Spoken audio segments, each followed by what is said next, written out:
and the Callaway Twin Turbo. Corvettes that outperform some of the finest exotics in the world.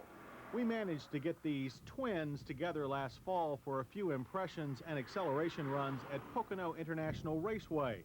We'd driven the ZR-1 before, but this was our first try with a production version.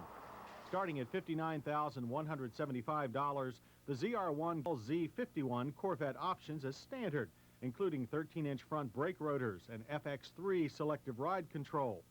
Special bodywork stretches to cover 3 inches width, which comes from Monster 315/35 Z-rated 17-inch tires. Of course, the real substance is under the hood. The 5.7-liter all-aluminum V8 with its twin overhead cams, sequential fuel injection, and 12 quarts of oil is rated at 385 horsepower. Torque output is 370 pound-feet. The engine reaches peak horsepower at 5,800 RPM, a bit high compared to what we're used to in V8s. And it pushed our car through the quarter mile in 12.9 seconds, ending at 111 miles per hour. 0 to 60 took 4.5 seconds. Chevrolet claims times that are a tenth or two faster for both measures, but either way, the result is enough force to nearly cure driver myopia. Unfortunately, we didn't get the chance to run the ZR-1 at peak speed on the High Bank racecourse.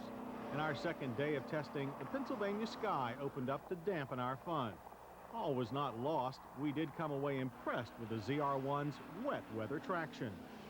And we took the time to become better acquainted with the interior.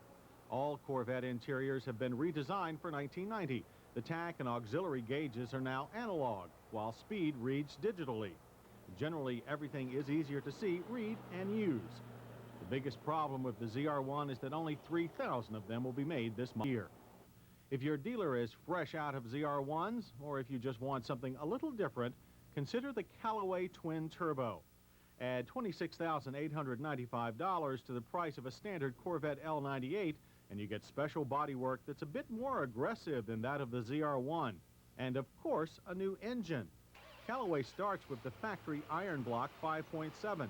Then they virtually remake it from the inside out, adding 2 turbochargers and 2 intercoolers along the way.